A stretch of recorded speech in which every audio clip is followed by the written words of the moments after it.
Okay, the next two lectures are going to be on petroleum geology, which is my background and discipline and my current full-time job. So this lecture is actually going to be broken up into two. The first one is I'm going to talk about petroleum geology specifics and the learning objectives and kind of like the science behind it. And then the second part of the lecture is going to be about petroleum systems in California, which should be pretty interesting because I'm sure that you've driven by some equipment or something and you think, what the heck is that? So I'm going to talk about some of the petroleum geology that is very local to our area. Okay, first, we're going to talk about what oil and gas resources are, how they're formed, where they come from, and how they are obtained. And then we're going to talk about the differences between conventional, unconventional fossil fuels, as well as fracking and some of the other things about sustainability for the oil and gas industry. I'm going to move my face a little bit here. Okay, so this plot shows our global consumption. This is not totally updated because we have definitely included a little bit more of those renewable energies into the portfolio of global energy consumption. But as you can see that we are still fairly dependent on coal, a lot of oil and gas consumption. And then up here we have things like hydroelectric, nuclear, and of course there's going to be a sliver of solar and a sliver of wind, but those are all things that are growing in terms of our energy, where our energy comes from. Now, if we look at what the global energy looks like, we see that US is 19%, China about 20%, and then you have basically the rest of the world. So United States and China are some of the largest consumers of energy, which makes sense because we have a lot of people here, so does China, but they have a lot of manufacturing. We have a lot of, United States has a lot of manufacturing and production of stuff too. So in order to meet those demands, we need to have production of energy. And those are changing. Like I said, we're getting less dependent on coal, less dependent on oil and gas, and now moving towards renewables. So I'm going to talk a little bit more about this in a little bit. I'm actually just going to get rid of my face here. Actually, I'll just move you over here so you can still see me. Okay, so there's a few things that are required to have a petroleum system. So when we talk about oil and gas, what does that mean? I call that a petroleum system. This is an area that has oil and gas resources, and there's these requirements that are needed in order to have a system. So the first is a source rock, a reservoir rock, seal, trap, maturation and burial, migration, and timing. So you need all of these things to create a petroleum system. If only one thing is not on this list, then you don't have a petroleum system. So this diagram here on the right shows how over time, how a petroleum system can come into existence, so to speak. So we have a whole bunch of these subsurface layers already here. We have a dinosaur friend on top, and of course, as trees die, we have organic material, the dinosaurs die, all of these things. We have then sediment buried on top of that. So we have organics that are buried at depth. Okay, and then as they get buried and they could become trapped, they become mature, the organic components really break down and can turn into oil or gas over time. And then today, here's a glimpse of today. Here we are with our equipment and our pumps and our trucks and all this stuff to extract that resource. So let's look more about these individually here. So the first I mentioned is a source rock. Now this is a rock that's rich in organic matter. Like I said in this other diagram, crudely, it could be like dinosaur remains. But really, when we think about it, think about like a swampland today. It's very marshy. It has a lot of moss and trees and bogs. All of those are considered organic material, lots of leaves and trees and things like that. So as that gets buried over time, those organics break down. And if they're heated to a certain extent, they can generate oil and gas. So typical source rocks are typically fine-grained, like a shale, sometimes a limestone, and they contain high organic content. Rocks of marine origin tend to be more oil-prone, whereas terrestrial, like lakes and rivers and swamps and things, tend to be more gas-prone. And the preservation of organic matter without degradation is critical to creating a good source rock. So we want the rock to be very well contained within the subsurface. Okay, next is a reservoir rock. And now a reservoir rock is a porous and permeable rock that can basically hold onto that hydrocarbon where those oils can seep into. And the rock is able to store and also transmit fluid.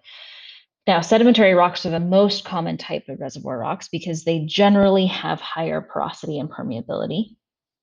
Things like sandstones and limestones are most common reservoirs. Things like chalk, shale, coal could act as reservoirs if they are highly fractured.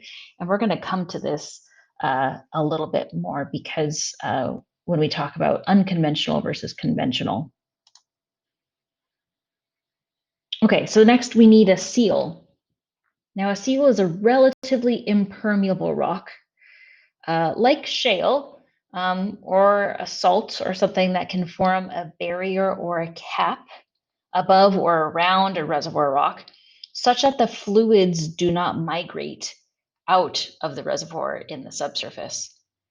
So chalk or coal could be a seal if they're not fractured. So if you think about a sandstone that has the ability to flow fluid, we don't really want it to flow until we try to extract the oil from it ourselves. We want it to be contained within the subsurface, and it does that by having a seal, a layer of impermeable rock. Okay, next is a trap, and this is a geologic structure or stratigraphic structure or feature that allows the accumulation and containment of hydrocarbons. So if you think about a structural trap where we have a fault, for example, the sealing fault, this would be where we would see a trap mechanism here. So if we have a whole bunch of layers in the subsurface and there's a fault that bounds that layer, that would be where a trap could be formed. Or if we have a fold, like we have an anticline here, this would be another way that we can basically bound and trap those layers. Because if we think about the Earth as a layer cake and how you have just layers stacked on top of layers, and it could be uniformly horizontal for infinite, you have to have something change in the subsurface in order to create these structures and to bound these layers in order to keep fluids in one spot. And that would be an example of a trap. So here's an example of a stratigraphic trap. These could be from pinch outs, unconformities, salt domes. We see a salt dome most common in areas like in the Gulf of Mexico, where we see that the salt intrudes around these layers and we have these pinch outs along the salt dome. That would be an example of a stratigraphic trap. In most cases, it's a combination thereof. So we have a combination of structure and stratigraphy that causes traps. Because the Earth is so complex, it's not always crystal clear how these traps are formed and which components cause a trap. So we see a lot of pinch outs as well. This is another indication of a trap here where we have unconformities and things like that. Okay, next up is maturation and burial. So when we talk about maturation, there's a really specific window in which the organic material needs to cook basically in the subsurface. So this is where we have the source rock. Again, that organic material must undergo pressure and temperature to mature and produce sufficient hydrocarbons. So as these organic components like plankton, or like I said, swamp and dead leaves and dead dinosaurs, they get buried and buried and buried, and there's pressure from the overburden. And at a certain depth, from heat and the pressure, it basically cooks the organic material and produces kerogen, which turns into oil. Now, because of densities in the subsurface and pressures in the subsurface, that oil is going to want to go to a location that has less pressure. So it's going to want to rise. And so this is where we start to see that picture coming together of where you need the source. You need a source rock in order for it to be buried and cooked at a certain temperature to create the hydrocarbon in the first place. And then you also need a way for the hydrocarbon to migrate into these other subsurface layers. And that's the next step, is migration. And that's the movement of hydrocarbons from the source rock to a secondary rock, like your reservoir rock. So we can do that through primary migration, which is the movement of hydrocarbons out of the source, called expulsion, or we have secondary migration, which is where we have movement of hydrocarbons into a trap or other areas of accumulation. That could be through fracturing or faulting or something like that. Migration typically occurs from a structurally low area to a high area because of relative buoyancy of hydrocarbons in the surrounding rock. Fluids want to go from less pressure or more pressure to least pressure. Migration can be local or can occur over distances of hundreds of miles in order to create a petroleum system. So this process right here of the oil being removed or being moved from its source, that's the migration process. Next is timing. So all of these components must be done in a particular order in the system. All of these things are really important. So if there's no seal, again, the seal is what bounds the reservoir rock, then the hydrocarbons could not be, that even though they would be generated, they would not be trapped in the subsurface.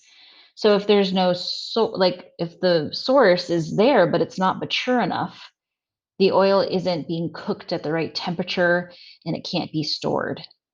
If you have a lot of other things, if you have the source, the seal, the trap, the reservoir, but it's not cooked enough or it's not buried at the right depth, there's no production of oil and gas in the first place. So all of these things, you have to have all of these things together in timing to create a petroleum system. So here's like a window, an oil window. This is a general sense of, with depth, you have kind of this perfect window of oil generation versus gas generation. Too soon, and you don't really create those hydrocarbons, and too late, you kind of miss that window. So there's like a Goldilocks to creating a petroleum system. Now here are all of these things together in a visual way. Okay, so we have our subsurface layers here. Okay, now the top layer is our seal. Remember, a seal is like a shale or something that contains the reservoir rock.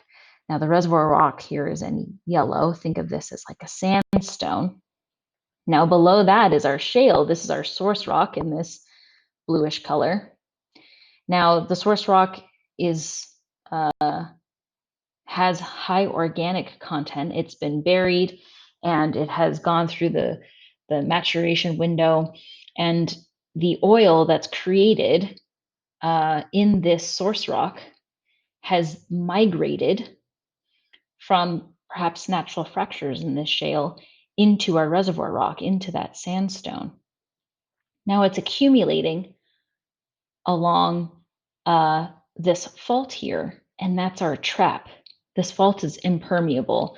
On the other side of this, we have a different rock that's creating this as like a seal on this side. This is our trap here. Now we color things strangely here. This whole layer would be yellow, but we add the color green to indicate that this is saturated with oil. There's hydrocarbon accumulation right here in the reservoir rock. And we also have water. There's likely water here, down here too. But this is this line between our hydrocarbons and the water. That's our oil-water contact. Now, as the oil migrates away from our source, it gets carried up through this layer and it's butt up against this fault.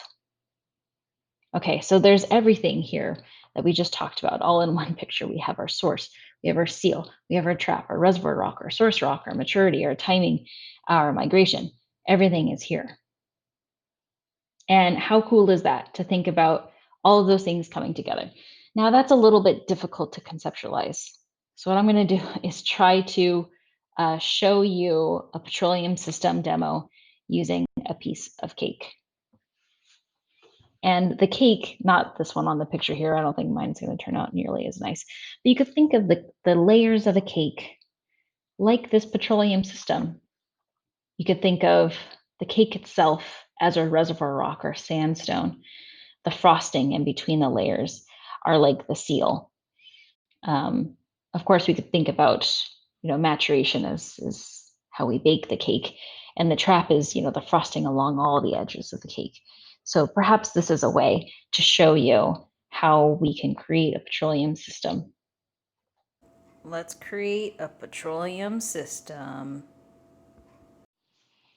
Here it is, the moment you've been waiting for, to see my awesome petroleum system cake. Well, it's not the prettiest cake I've ever seen, but what we have here is the bottom layer is our source, this chocolatey-ish layer. This is our shale. Now above that is our yellow layer, and that's our reservoir. This is our sandstone. And what you can see is that the oil has seeped from our source up into the reservoir. That's what this dark color is here. That's the oil seeping into the reservoir rock. Now we have a layer above that, and then this frosting here, that represents our seal. This is another kind of clay-y or shale type layer. And what that does is it keeps all the hydrocarbons within our reservoir rock contained. We have another layer above that, but over here on this right side is we have a normal fault. And this is a sealing fault. We can see that in between this fault here, we have more frosting. And so therefore, that is our trap. So we have our source, our reservoir, our seal, our trap, and migration. Here's our petroleum system cake. Okay, so let's think about what we just talked about. We just talked about how a petroleum system is created. And it's pretty neat to think that you have to have all of these pieces together, all of them acting in tandem in order to create a petroleum system. Now, I think that's pretty cool. And there's a lot of science and there's a lot of stuff that goes into understanding what a petroleum system is, all those different aspects of it. So when we think about how you have to have the source and the reservoir and the seal and all these things, what do you think about the future of oil and gas when we think about all these processes? And when I say future, think maybe in terms of geologic time. Well, we've exploited a lot of oil and gas systems in our time, in human time, within the last 100, 200 or so years. But when you think about all these systems that it takes and all the time it takes to create a system, I have to think that the process of petroleum generation is happening right now, and that in geologic time, maybe in a few million years, we would have lots more petroleum reservoirs to exploit. So the Earth is dynamic. I've said that so many times throughout this semester. The Earth is ever changing, and it would be naive to think that we're running out of oil. Well, sort of. We're running out of the oil that we can use today, but the oil is always being generated and it's always being processed. It just takes geologic time to get there. So I'm going to remove my face again here. So let's talk about where those petroleum systems are. And this might surprise you if you've never really looked at a map of the United States of where these petroleum systems exist. Now, this first plot is gas production in conventional fields for the lower 48. Here in California, we have quite a few. Here in the LA Basin, Ventura Basin, a lot in the Sacramento Basin. The rest of the country has quite a few gas producers in the Appalachian Basin, a lot in the Gulf of Mexico down here. Permian Basin is one. Maybe some of these names you've heard of in the news for one reason or another. Now, if we look at shale plays, so this is for gas. Now, if we look at shale plays, this is for unconventional plays. So I might be jumping the gun a little bit here when I say lower 48 shale plays, but I'll make that definition in just a second. But let's look at things like the Marcellus Shale here in the Appalachian Basin, and we have the Barnett here in Texas and the Haynesville. Over in California, we have the Monterey Shale. So hopefully the Monterey is not the first time you've heard me say that, because it's one of our largest reservoirs here in California. So this might surprise you that you have so many shale plays, unconventional plays throughout the United States. You may not have noticed how much production comes from North Dakota, South Dakota, even Colorado with the Niobrara and things like that. Okay, so this slide should have gone before, but that's okay. So what's the difference between a conventional and an unconventional? Well, everything that I just talked about is in a conventional sense. And the difference between that and an unconventional is that the source rock is also the reservoir rock. And this is the case where we have like the source, like I gave an example, would be a shale. The shale could be a reservoir if it's highly fractured, if it has enough permeability to move the fluid out of that source rock. And that's really the difference between conventional and unconventional, is that the source is also the reservoir. Okay, so here's a picture of some of the equipment that you might have seen if you've driven in Southern California or Central Valley. You might have noticed, or maybe you will now, that I've mentioned as some of the equipment that you might see on the surface. Now, if we're actively doing drilling or something, you might see a derrick. That's what this is called, a derrick. And then the drill pipe would go in between.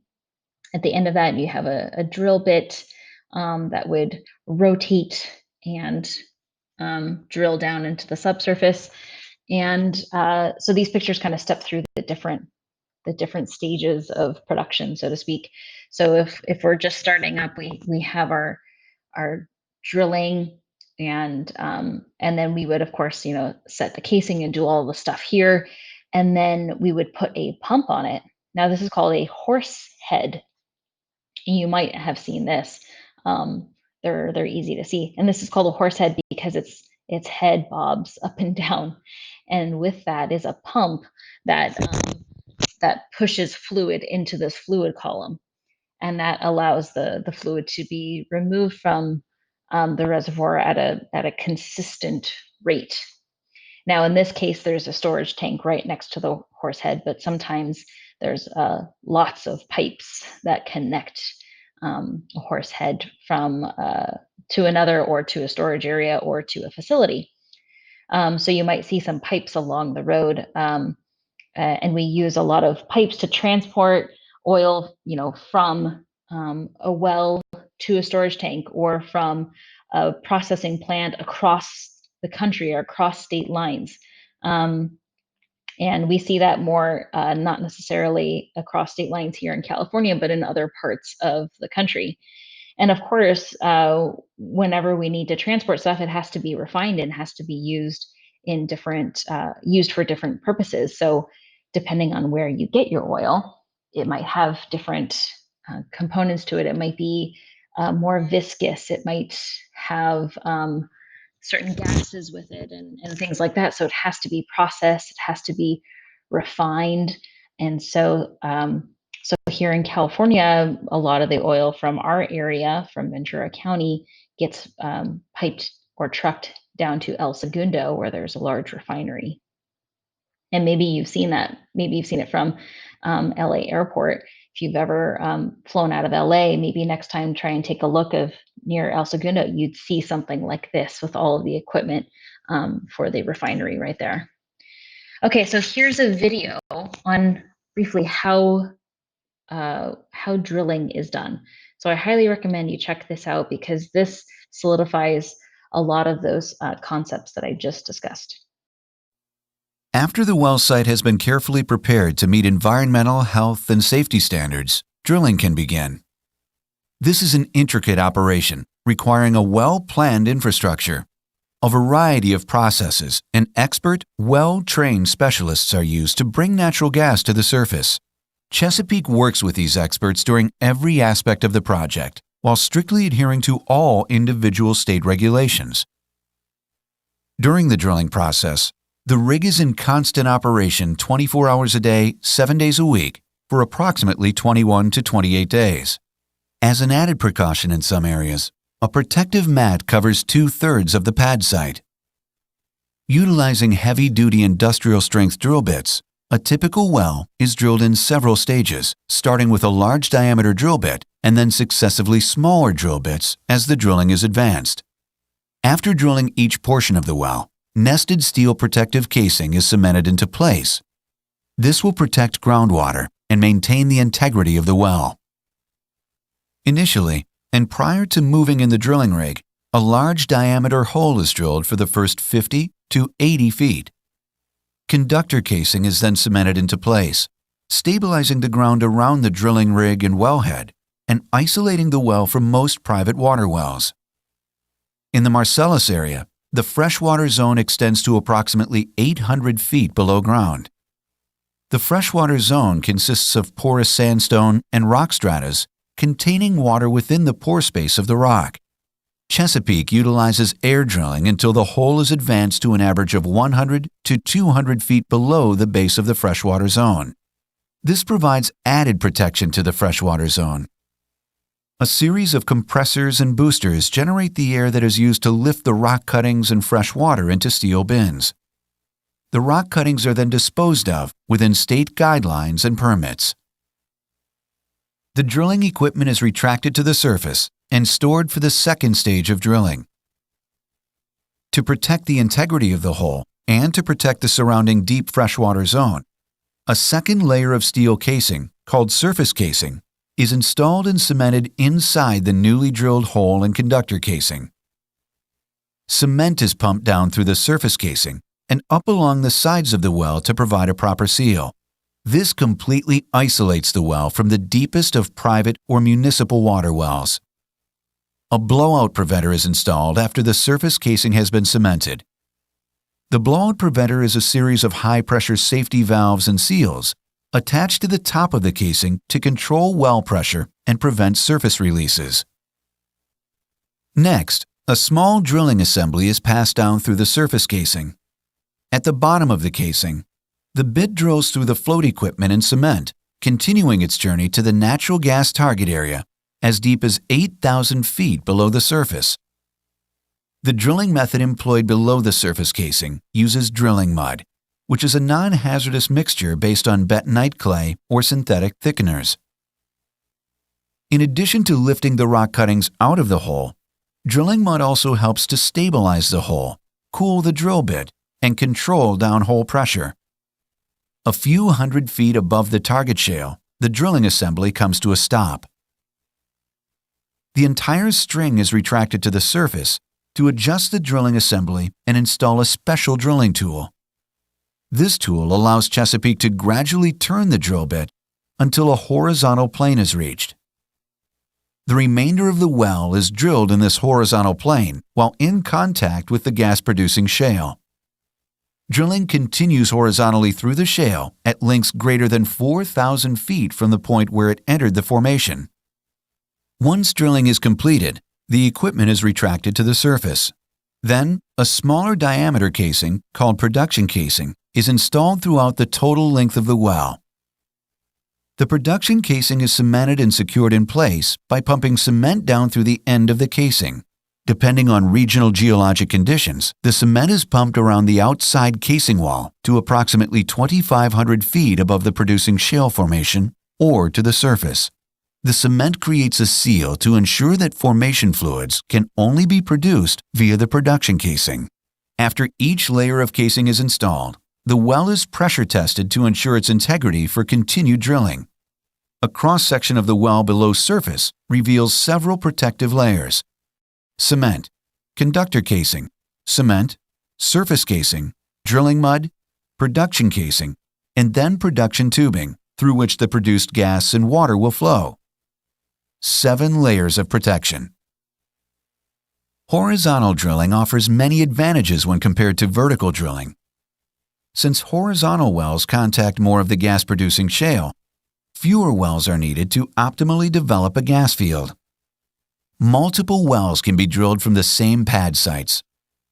For example, development of a 1,280-acre tract of land using conventional vertical drilling techniques could require as many as 32 vertical wells, with each having its own pad site.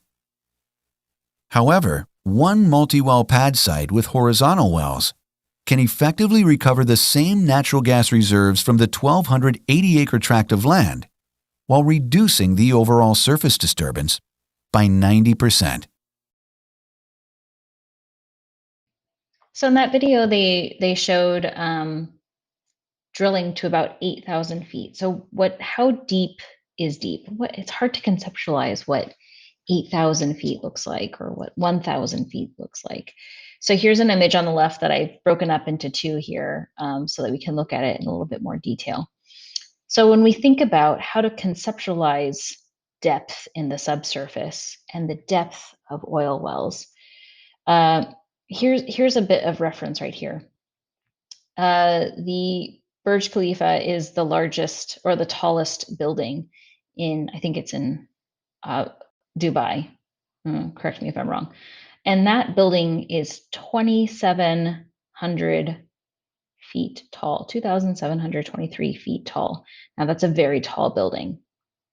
The average wind turbine is about 60 feet tall. The Grand Canyon is about 2,600 feet in depth. So if you've ever been to the Grand Canyon and you've stood at the edge and you looked down, you say, oh my gosh, that's really deep. Okay, so let's think about those 3 things that might be a little bit attainable for you to conceptualize depth. The Grand Canyon is 2,600 feet in depth. Now, the average oil well in Texas is 3,500 feet in depth. Okay, and so that exceeds the depth of the Grand Canyon. That exceeds the height of the tallest building in the world. Now that video I just showed said that they drill down to about 8,000 feet for their wells. Now, of course, you can have normal production, not just hydraulic fracturing, but you can have wells that are drilled between 5,000 and 20,000 feet. So right about here is around 8,000 feet. Now let's look at some other wells that have been drilled offshore. Let's see, the next one, this is the Motion 1 onshore oil well. Oh, we're gonna have to carry on to the other image here. That was drilled to a depth of 24,000 feet. Okay, then we have the Bertha Rogers. That's 31,000 feet.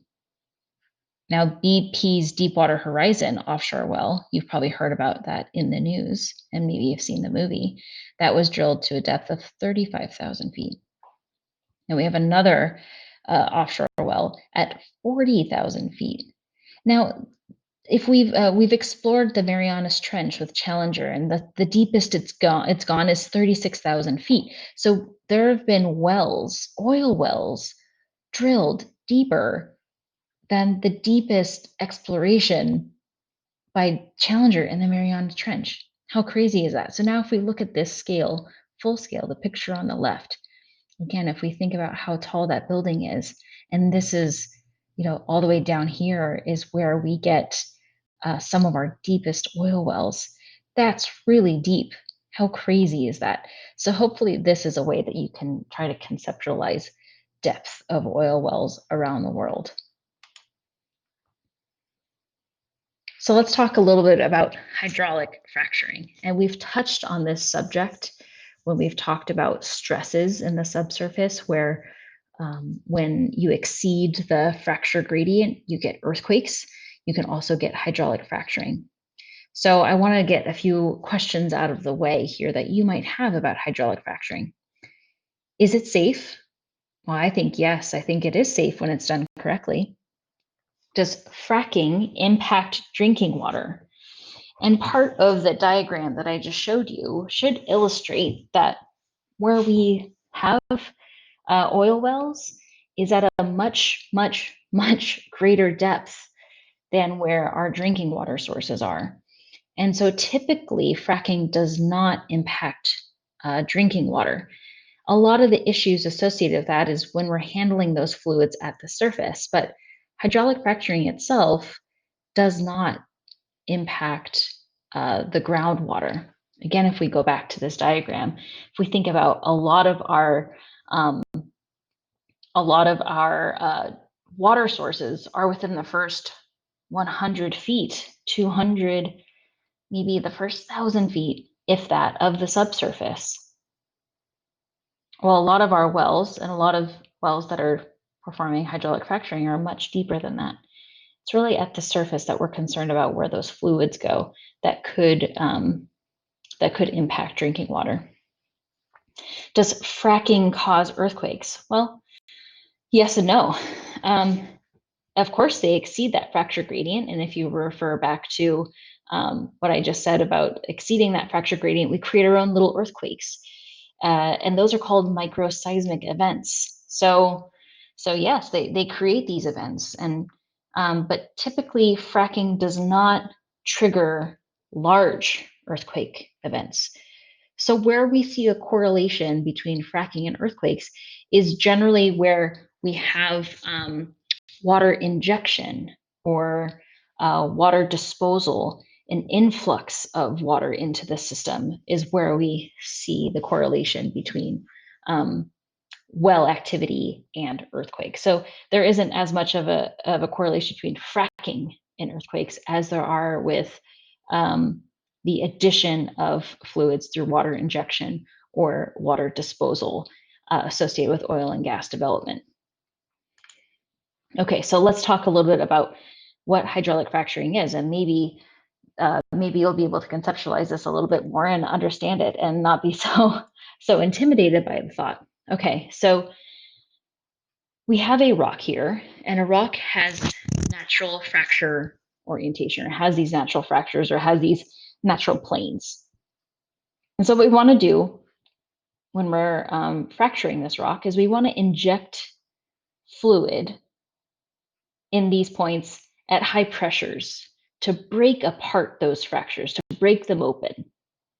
So that's what we do. We inject fluid into these zones of the rock.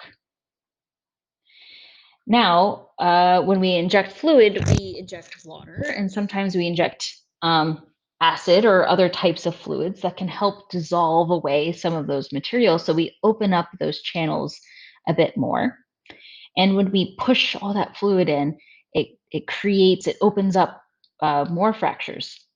And so what this image is showing is that we're pumping in fluid and acid, and it's removing some of those yellow layers. It's taking some of those layers out, and it's creating these other fractures here, the ones in black. Now, when we push fluid in, after we open up and clear out some of those fractures, we want to keep the fractures open, and we prop them open and with proppant.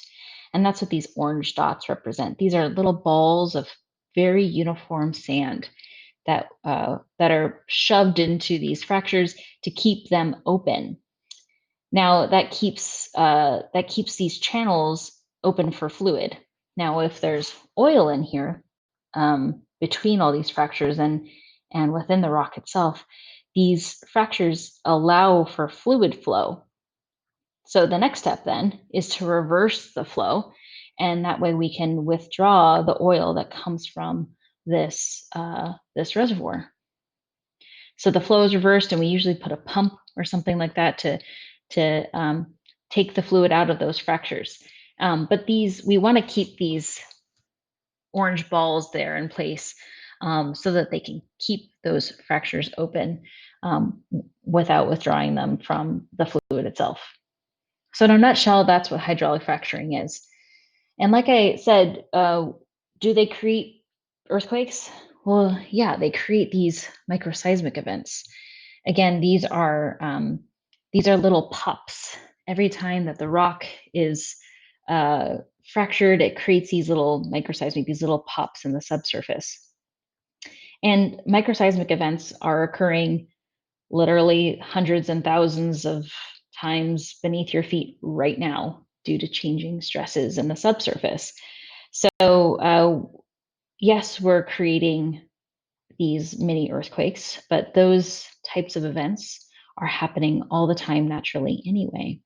So here's a little diagram that shows if we have our well here and we create these fractures and we're trying to prop them open, all these little dots here represent those microseismic events as a result of fracking a well or fracking this reservoir. Okay, so that's it for the first part of this lecture. Now the next one is going to be talking about petroleum systems of California.